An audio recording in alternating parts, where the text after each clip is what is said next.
सभी भारतवासियों को जय भीम, नमो बुद्धाय। सम्मानित साथियों, आज महापुरुषों के जीवन दर्शन एवं उनके संघर्षों की मेरी इस क्लास में बात करेंगे।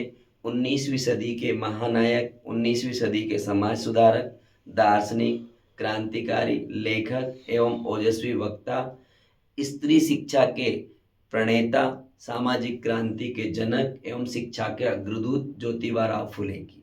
ज्योतिबा फुले माली जाति में पैदा हुए। उनके पिताजी का नाम गोविंदराव था, उनकी माताजी का नाम चिमना देवी था। गोविंदराव माली जाति के होने के कारण फूल बेचने का काम किया करते थे। मंदिरों में फूल लाना ले जाने का उनका काम था। बचपन से अपने पिता के साथ ज्योतिबा राव भी जाया आया करते थे, मंदिरों में आना जाना लगा रहता था।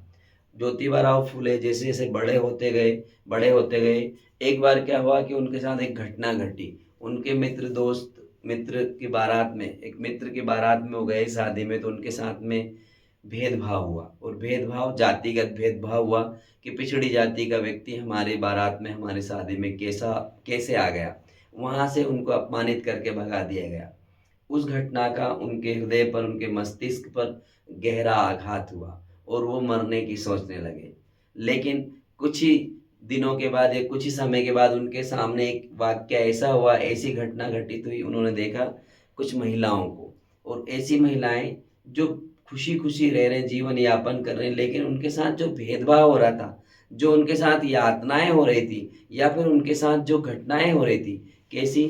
उस समय था कि लोग यदि चलेंगे तो उनके कमर पे झाड़ू बंधे होंगे, तब जाके रोड पे सड़क पर चल सकते हैं, और गले में हंडी बंधी रहेगी। ऐसा उन्होंने देखा कि एक बार वो सोचा कि मैं मरूंगा, क्योंकि मेरे साथ तो भेदभाव हुआ। लेकिन कुछ महिलाओं को उन्होंने देखा, तो उन्होंने देखा कि वो पानी भरने जा रहे थे। पानी भरने जा रहे थे तो हैंडपंप के पास आकर के रुक गए। अब वहीं पर ज्योतिराव फुले बैठे हुए थे। उन्होंने देखा कि पानी भरो आप, पानी नहीं भर रहे हैं आप। तो उन्होंने बोला कि हम नीची जाति में पैदा हुए, हम हैंडपंप पर या इस पानी के स्थान पर नहीं चढ़ सकते, और फिर पानी हम कब भर सकते हैं, जब वो दूसरे उच्च जाति के लोग हमारे बर्तन में पानी उड़ेल करके देंगे, या फिर हैंडपंप से पानी जो ढुलेगा हम लोग उसको भर के ले करके जाएंगे। इतना ज़्यादा उनके साथ भेदभाव होता था, इतना ज़्यादा जानवर से बदतर उनका जीवन था, फिर भी वो नहीं मर रहे थे।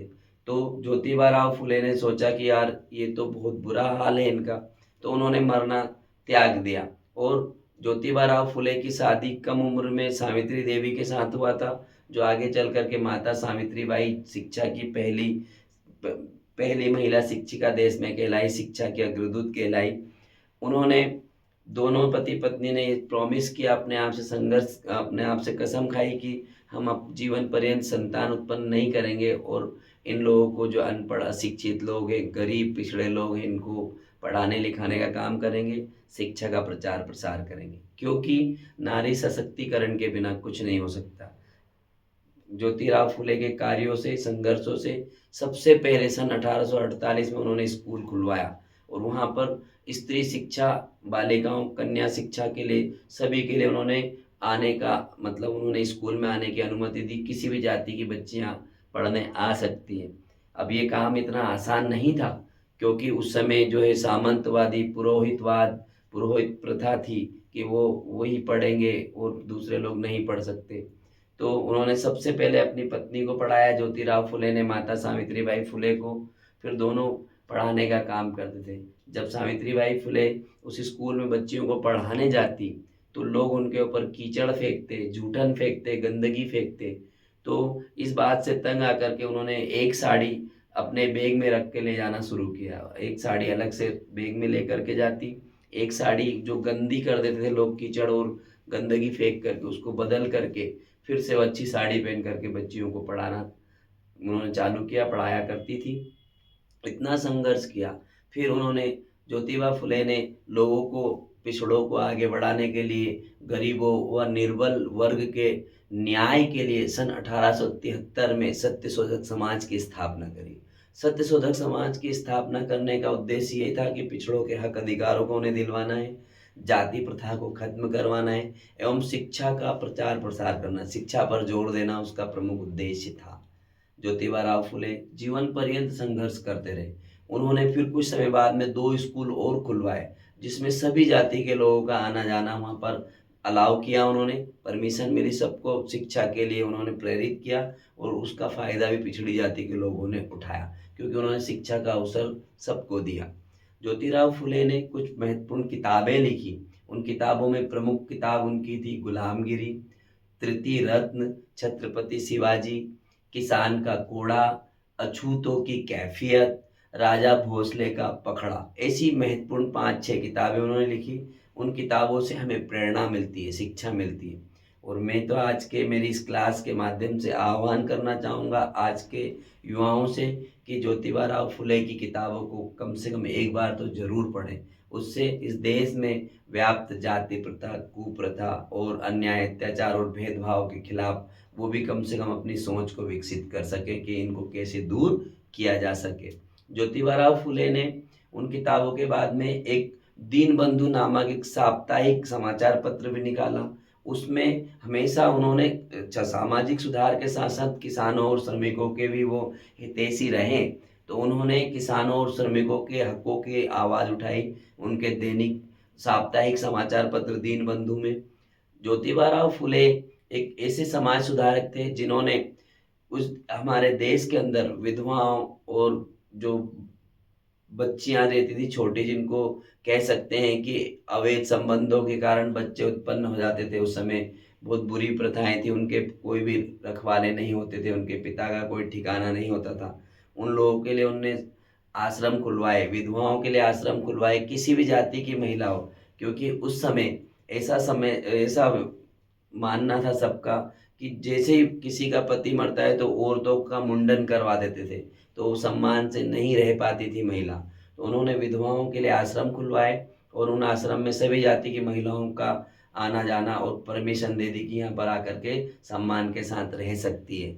ज्योतिबा राव फुले एक ऐसे महान समाज सुधारक रहे जिन्होंने हमारे देश में व्याप्त गैर बराबरी, छुआछूत, भेदभाव, वर्ण व्यवस्था एवं सामंतवाद, पुरोहितवाद को खत्म करने के लिए जीवन पर्यंत संघर्ष किया।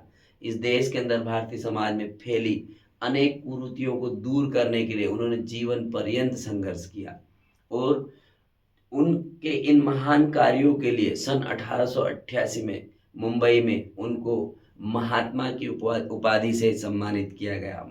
तभी से उनको महात्मा ज्योतिराव फुले के नाम से जाना जाता है। एक ऐसे महान व्यक्तित्व, एक ऐसे महान समाज सुधारक जो हमारे बीच से 18 नवंबर सन 1890 को परिनिर्वाण को प्राप्त हुए, हमारे बीच से चले गए। इस देश के अंदर कहते हैं कि इस अंतरिक्ष में तारे तो बहुत हैं लेकिन ध्रुव का तारा एक ही है। एक ऐसे हमारे ज्ञान के पुंज, ज्योति के पुंज ज्योतिबा फुले हमारे बीच से 28 नवंबर सन 1890 को हमारे बीच से चले गए। लेकिन उनके जाने के बाद माता सावित्रीबाई फुले ने उनके सत्यशोधक समाज की जो उन्होंने स्थापना करी थी उसको संभाला। ज्योतिबा राव फुले ने जीवन पर्यंत जो जो भी संकल्प लिए उनको पूरा किया। एक संकल्प उन्होंने लिया था कि कभी भी संतान उत्पन्न नहीं करेंगे, तो एक विधवा महिला के बेटे को उन्होंने गोद रखा था, जो अपना बेटा उन्होंने माना यशवंत को, और उन्होंने फिर उनके कार्यों को आगे बढ़ाया।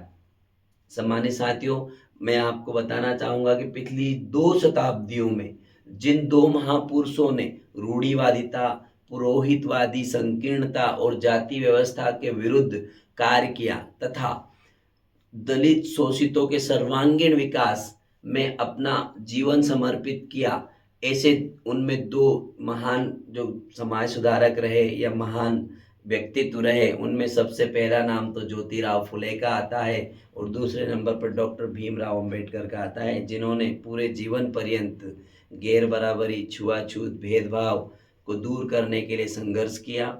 ऐसे महामानवों को आज हम लोग याद करते हैं, उन्हें कोटिस कोटिस अभिवादन करते हैं और आज 28 नवंबर को उन्हें हम पुनः स्मरण करते हैं और ज्योतिबा राव फुले के किए गए कार्यों का हम हमेशा हमारे जीवन में अनुसरण करेंगे, उनके बताए हुए मार्ग का अनुसरण करेंगे। और अंत में बस इतना कहना चाहूँगा कि ज्योतिबा फुले जैसे ज्योति का प्रकाश यदि हम अपने जीवन में उतारते हैं तो निश्चित रूप से हमारे घरों में उजाला होता है, क्योंकि शिक्षा के बिना कुछ नहीं हो सकता। क्योंकि शिक्षा, महात्मा ज्योतिबा फुले ने भी शिक्षा पर प्रचार प्रसार किया और जोर डाला। इसीलिए महात्मा ज्योतिबा फुले को डॉक्टर भीमराव जी अम्बेडकर, B.R. अम्बेडकर साहब ने अपना गुरु माना। तब उन्होंने बोला कि शिक्षा वो शेरनी का दूध है, जो पिएगा वही दहाड़ेगा। और ज्योतिबा फुले ने भी बोला कि शिक्षा के बिना मति गई, मति के बिना नीति गई, नीति के बिना वित्त गया, और वित्त के बिना सारे लोग चरमरा गए, लड़खड़ा गए, घबरा गए, मर गए। और ये सारे नुकसान, ये सारे जो नुकसान हुए एक ही अविद्या के कारण हुए। इसलिए हमारे बच्चों को हमको पढ़ाना है, हमारे लोगों को पढ़ाना है। शिक्षा के बिना कुछ भी नहीं हो सकता है। इसलिए हमको इस बात को ध्यान रखना है। और बाबा साहब ने ज्योतिबा फुले की बात को मानते हुए सबसे पहला कोटेशन उन्होंने यही बोला कि शिक्षित बनो। हमको भी शिक्षित बनना है और समाज में हमारा योगदान देना है। आप सभी को बहुत बहुत साधुवाद, धन्यवाद। पुनः ज्योतिबा राव फुले को, महात्मा ज्योतिबा फुले को कोटि अभिवादन।